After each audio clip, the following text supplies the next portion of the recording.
Well, I mean, I think that's a great way to go about it. You say you have 12 people, all of them should be spending their time working in AI. Have you gone through and established like how much wasted time during steps? When you look at the steps of like, say, the sales process, research, follow-up, tagging, metadata, follow-up, you know.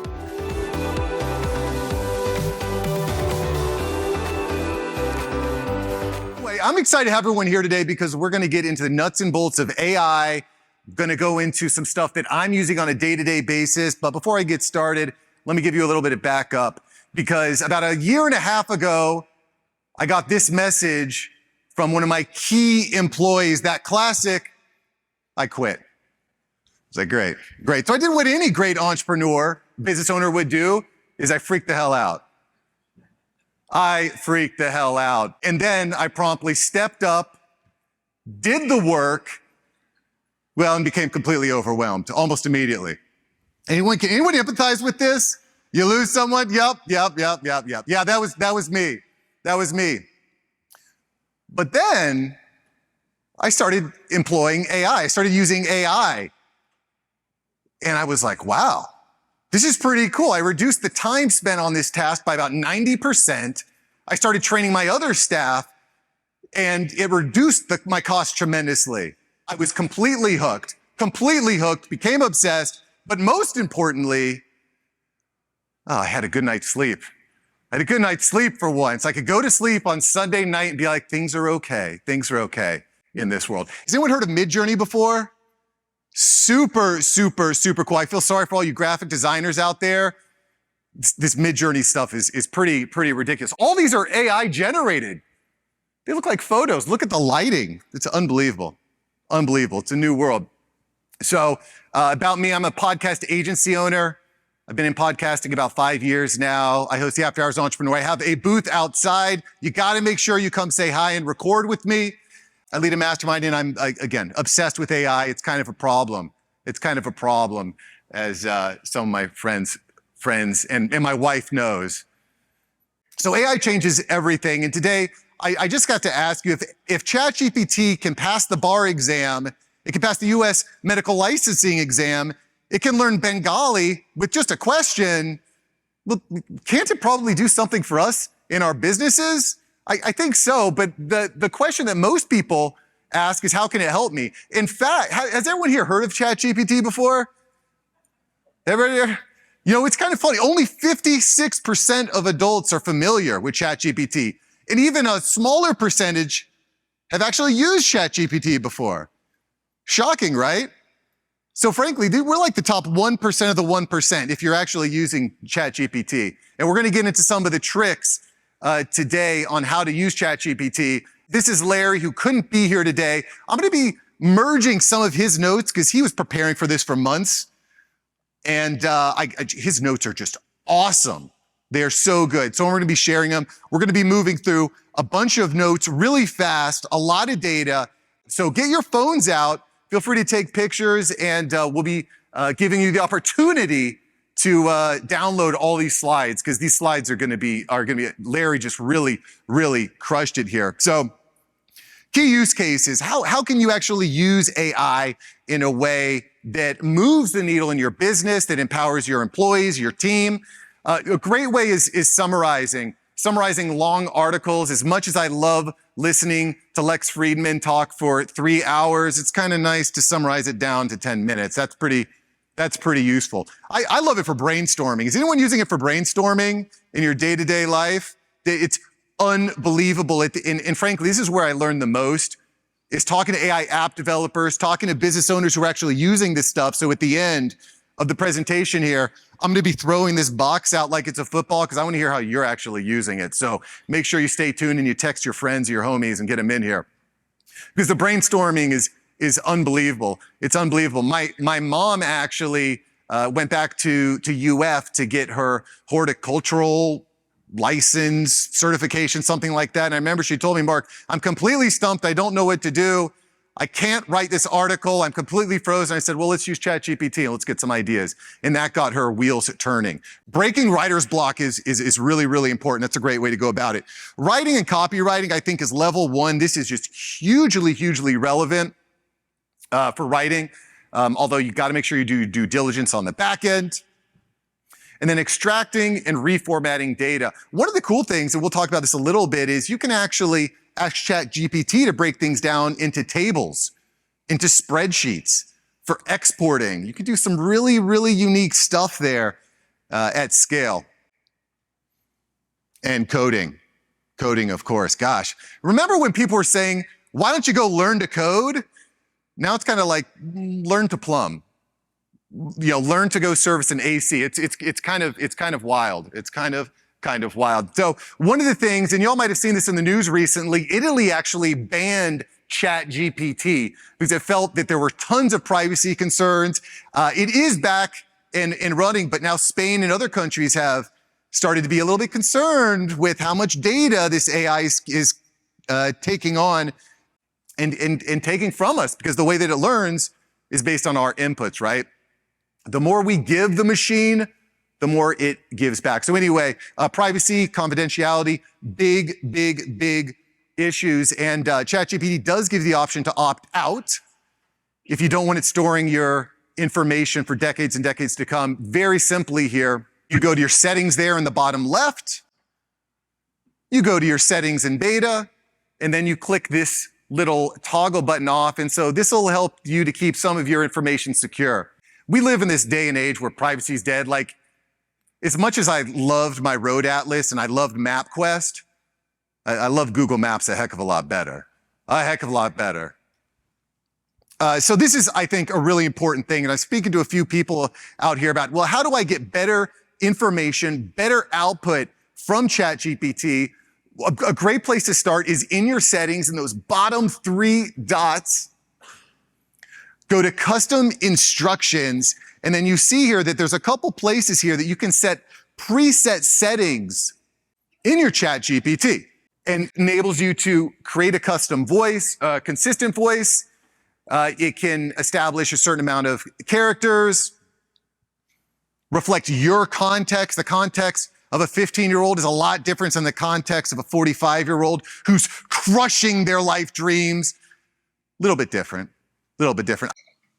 Persona modeling. We were just talking a moment ago about, well, how do we customize ChatGPT to give us the best experience on the back end?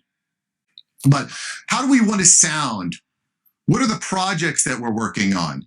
What are specific interests that we have? Are we interested in AI, automation, logistics, leadership, team building, marketing, financials, blockchain? Like, what are we actually interested in? You can start to train it. Learning styles. What are the goals? What are my vision? Am I shareholder focused? Am I stakeholder focused? I've heard a lot of people talking about stakeholder and shareholder, where those overlap or maybe don't overlap. Preferences, language. I mean, the list goes on and on. This stuff is just unbelievable. It's unbelievable. But we want to be specific. We want to be concise. We want to provide the context. Natural language. I mean, we can actually talk. It's not really like we can talk to it like it's a human being. It doesn't need to, honestly, you don't need to be a rocket scientist to get stuff going with ChatGPT. And I mean, this is important too. Formal, informal. How do you actually want to show up? How do you want to be heard? How do you want to be seen? I talk differently than some people. That's my style. I'm okay with it. Authoritative, conversational. It goes on. Empathetic. So this is, I think, a really key slide. This slide, when Larry shared this, I was like, thank you, Larry. This is the gas right here. Use writing style, targeting a specific audience, type of text, subject, location. Highlight the key benefits offered by the subject. And so this is the type of stuff that you can actually put in those presets. You were talking about those presets a moment ago. This is the type of stuff. Using a professional writing style, targeting business executives, write a press release for the upcoming EOO Nerve Conference in Tampa, highlighting the networking opportunities and expert speakers offered by the event. So you can see how this can start to really, really, really roll out in a powerful way using this tool. We also mentioned a moment ago that you create tables, columns, graphs. There's some really unique stuff that you can do. Put it in an Excel format. It will be divided into 2 columns, into 3 columns, 4 columns. You can start to sort, export, spread. Does anyone else love spreadsheets? Spreadsheets? Yeah. I mean, I love spreadsheets. I really love my Excel accounting style. No, actually, no. I hated Excel accounting. I'm so much happier. I'm actually using a real accounting program now. My accountant is too. Makes for a lot less stress. Hashtag research, SEO. This is a really cool thing too, asking Chat GPT to separate your hashtags into single comma delimited threads. Super interesting stuff. The more, like, the deeper you go into this stuff, the better. It's really, really, really fascinating. Again, I'm just touching the tip of the iceberg. There's a lot here to digest. So does anyone know who this character is here? Yeah, that's Gary Vaynerchuk. So there's 2 different versions of Gary. There's happy Gary and there's angry Gary. We don't want to make Gary angry. We want to make Gary happy. We want to make content at scale. We want to make tons of content, omnipresent. We want to be thought leaders. Listen, it's not good enough to have the best product and service if people don't know. And so for me, this is where AI gets really exciting, because what used to be an impossible hamster wheel that you could never keep up with is now completely achievable. Obviously, there's a lot of plugins with Chat GPT. Just one of the plugins that I have with Chat GPT 4. So, I type in benefits of an AI chatbot on a website. I don't have to go read, look at all these sponsored posts. Are you kidding me? I don't need that. Chat GPT does the heavy lifting. It looks at all the results and summarizes them for me. Pretty freaking cool. So, and I would just love to see you succeed with AI, because it blew up my business, and I know it can yours as well. Where I get to hear, how are you using Chat GPT? How are you using AI in your business? Or if you have a question, raise your hand. Yeah, let me throw you the mic here. So I've got a question. I've got a 12-person company. We're going to be doing what I'm calling an AI day in a few weeks. Apparently, Elon Musk did that 3 years ago, so I'm catching up. But I'm wondering, how would you structure an AI day so that everybody in the company can start to brainstorm or figure out how to apply AI to their particular role or department? Well, I mean, I think that's a great way to go about it. You say you have 12 people, all of them should be spending their time working in AI. Have you gone through and established, like, how much wasted time there is during steps? When you look at the steps of, like, say, the sales process, research, follow-up, tagging, metadata, follow-up, have we taken, that's probably where I would start, right? That's a good start. So you're thinking do that prior to AI day? Well, think about the inefficiencies in the processes. Is that what you're saying? I think so. To me, the big value of AI is saying, well, what might have taken me, like, for example, in writing blogs, what might have taken me 2 hours before, now it takes me 5 minutes. And so where are those areas in my business? So this is the thing that I do in my business too. I speak to a lot of AI app developers, right? There's probably a bunch in your industry. They are hungry. They want to get on the phone with you. I'm telling you, these app developers want, because it's like, this is like AOL versus, like, this is the internet, this is the World Wide Web all over. They want to get exposure. They want to develop relationships with business owners, right? And oftentimes they'll give you free deals. They'll give you massive discounts. Furthermore, what I'll do is I'll take those. I don't have time to trial all the apps. So I'll say, free app, cool. Give it to Marsha, let her play with it. Marsha, what do you think? Jane, what do you think? I think that empowering team personally is a good way of making them feel like they're part of the process. Are you using AI in the business now? Yeah, it's slowly, but this is my attempt to make it a little more rapid, to intentionally get everybody thinking, okay, what can we do? Maybe if not this quarter, what can we do starting January 1st in the business to make our processes more efficient? How can we measure our client success better using some AI tool? Sure. Or sell better, or prospect better. Have you asked the team, like, what sucks about your job? What do you dislike doing? What are the parts that are taking up a lot of time, And I think that's a great place to start. I think that's a great place to start. That might be the morning of this day. That's good. Yeah, starting, what do you dislike doing? Finding solutions, following. What's the time suck? Yeah, what takes time out of your day? Good. I don't want to consume all the time, but thank you. That's a good start. Cool. Yeah, great question. And make sure you email me and let me know how it goes. I want to know what you find out so I can share and spread it with. All right, I'll do that. With others. Yeah. So Chat GPT 4 is one of those for pay features. I think the world will go for more for pay structures, but there are tens, if not 20s or hundreds of competitors to those paid Chat GPT 4 levels. What are your thoughts about the other ones out? Is Chat GPT really the one to go for, or are the competitors better?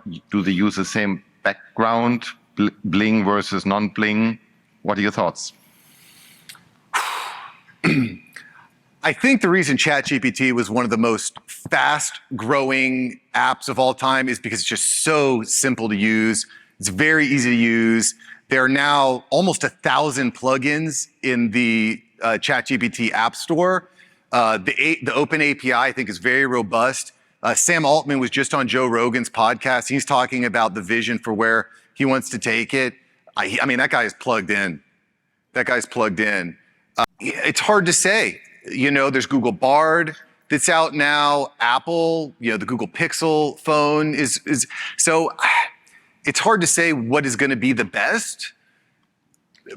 But I think ChatGPT personally is very robust. It's very customizable. It's easy to use, constantly bringing out new features. I love the integration with Zapier. Speaking of the ChatGPT thing, sometimes you'll ask it to write something out and it'll just stop like mid-sentence. You'll experience that. If you just write continue, it'll just keep going.